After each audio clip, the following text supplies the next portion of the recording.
ഒരു ദിവസമെങ്കിലും സമാധാനമായിട്ട് പിള്ളേരെ സ്കൂൾ വണ്ടിയിൽ കയറ്റി വിടാന്ന് വെച്ചാ അത് നടക്കില്ല. എല്ലാവരുടെയും അവസ്ഥ ഇത് തന്നെയാ. നമ്മൾ ഒരു 5 മിനിറ്റും കൂടെ ഒന്ന് നേരത്തെ റെഡിയായിട്ട് ഇറങ്ങിയാ നമുക്ക് ഈ ഓട്ടോ ഓടേണ്ട ആവശ്യമില്ല. അതെങ്ങനെയാ? ചോറെടുത്ത് ബാഗ് വെക്കാൻ പറയുമ്പോഴാ ടൈം ടേബിൾ അനുസരിച്ച് ബുക്ക് എടുത്ത് ബാഗ് വെക്കുന്നേ. പറഞ്ഞിട്ട് കാര്യമില്ല. ബസ് വരുന്ന സമയത്ത് എന്നും വായു വലിച്ചോടാനാ നമ്മുടെ വിധി. അതെ. ആ, അമ്മയും മീരയും വീട്ടിലുണ്ട്. ആണോ? ഇന്നലെ ഹരി കൊണ്ടുവന്ന് വിട്ടെ. കുറച്ചു ദിവസം വിശാലിന്റെയും വിദ്യയുടെ കൂടെ നിൽക്കുമ്പോ മീരയ്ക്ക് എന്തെങ്കിലും ഒരു മാറ്റം ഉണ്ടാവുമെന്ന് കരുതിയാ ഇവിടെ കൊണ്ടുവന്ന് നിർത്തിയേ. ഓഹ്, എന്നാലും മായയുടെ കാര്യം ആലോചിക്കുമ്പോ വല്ലാത്തൊരു ഞെട്ടലാ. സന്ദീപേട്ടന്റെ അവസ്ഥ തന്നെ ആയിപ്പോയി അല്ലേ? അതെ. മായയുടെ മരണം മീരയെ വല്ലാതെ ബാധിച്ചിട്ടുണ്ട്. അവള് വളരെ സ്മാർട്ടായ കൊച്ചായിരുന്നു. ഇപ്പൊ എപ്പോഴും ഓരോന്ന് ആലോചിച്ചുകൊണ്ട് ഒരേ ഇരിപ്പാ. കുറച്ചു കാലത്തേക്ക് അങ്ങനെയായിരിക്കും. ഒട്ടും പ്രതീക്ഷിക്കാതെ സംഭവിക്കുന്നതല്ലേ. മനസ്സിനെ അതൊന്ന് അംഗീകരിപ്പിച്ചെടുക്കാൻ സമയമെടുക്കും. ഹരിയുടെ അവസ്ഥയും വലിയ കഷ്ടാ. മീരയെ വീട്ടിൽ നിർത്തിയിട്ട് ജോലിക്ക് പോകാനൊന്നും പറ്റില്ലല്ലോ. അമ്മ അവിടെ ഉണ്ടായിരുന്നപ്പോഴും മീരയുടെ അടുത്തുനിന്ന് പോകാൻ പറ്റില്ലെന്ന് പറഞ്ഞു ഹരി ജോലിക്കൊന്നും പോയിട്ടുണ്ടായിരുന്നില്ല. അതുകൊണ്ടുകൂടിയായിരിക്കും അല്ലേ മീര ഇവിടെ കൊണ്ടുവന്ന് നിർത്തിയത്. അതെ. എന്തൊക്കെ ചെയ്താലും ഒടുക്കം നമ്മൾ സത്യം അംഗീകരിച്ചേ മതിയാവുള്ളൂ. പരസ്പരം തുണയായിരുന്ന ഒരാൾ പോയാൽ അവിടെ പകരം വെക്കാൻ ഒന്നുമില്ല. പോയത് തന്നെയാ. അതൊരിക്കലും തിരിച്ചു കിട്ടില്ല. ഹരിയുടെ കാര്യം ആലോചിക്കുമ്പോ നല്ല വിഷമമുണ്ട്. മരിച്ചുപോയവര് പോയി, ജീവിച്ചിരിക്കുന്നവരല്ലേ കഷ്ടപ്പെടുന്നേ.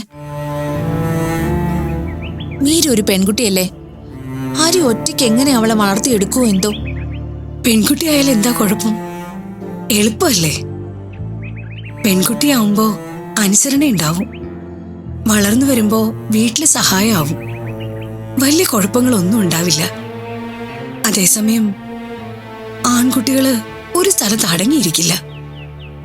കൂട്ടുകൂടി നടന്ന് സകലമാന കുഴപ്പങ്ങളിലും ചെന്ന് തലവെക്കും.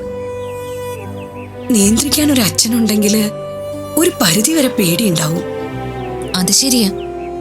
ഓരോരുത്തർക്കും അവരവരുടെ പ്രശ്നങ്ങൾ വലുതായി തോന്നും. ഞാൻ അനുഭവിക്കുന്ന ടെൻഷൻ എനിക്കറിയാം. മീരയുടെ അച്ഛന്റെ പ്രശ്നങ്ങൾ വലുതാണെന്ന് നിനക്ക് തോന്നും. കാരണം അതാണ് നീ കൂടുതൽ അറിയുന്നത്. നിന്റെ കാര്യം എനിക്ക് നന്നായിട്ട് അറിയാവുന്നതല്ലേ ബീനെ. എല്ലാവർക്കും ഓരോ പ്രശ്നങ്ങളുണ്ടാവും തന്നെ.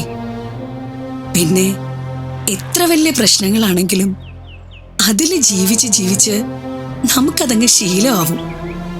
അങ്ങനെയൊക്കെയാ ജീവിതം. നീ ചെല്ല്, എല്ലാരും ഉള്ളതല്ലേ. കാണാം.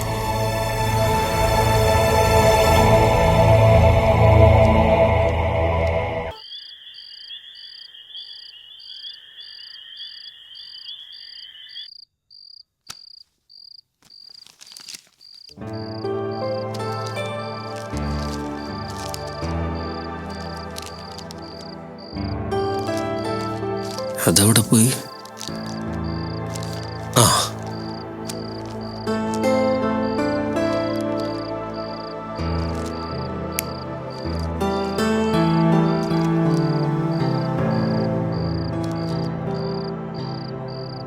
മനോജേട്ടൻ കിടക്കുന്നില്ലേ?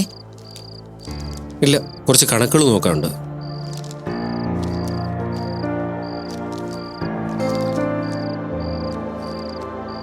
അതെ, ഞാനൊരു കാര്യം പറഞ്ഞാ ചാടിക്കടിക്കാൻ വരരുത്.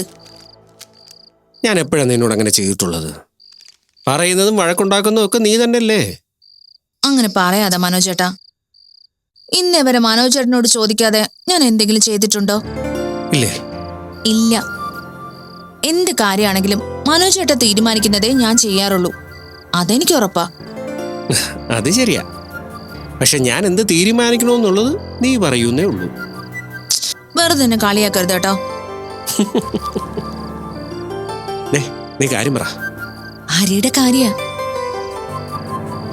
മീര വളർന്നു വരെയല്ലേ. പെൺകുട്ടികള് നോക്കി നിൽക്കുമ്പോ വളർന്ന് വലുതാവും. ഹരി ഇപ്പൊ കരുതുന്ന പോലെ അവൾ എന്നും കുഞ്ഞായിട്ടൊന്നും ഇരിക്കൊന്നുമില്ല. ഒരു പെൺകുട്ടി വളർന്നു വരുമ്പോ അവളെ ശ്രദ്ധിക്കാനും നേർവഴി പറഞ്ഞു കൊടുക്കാനും ഒക്കെ ഒരമ്മ തന്നെ വേണം.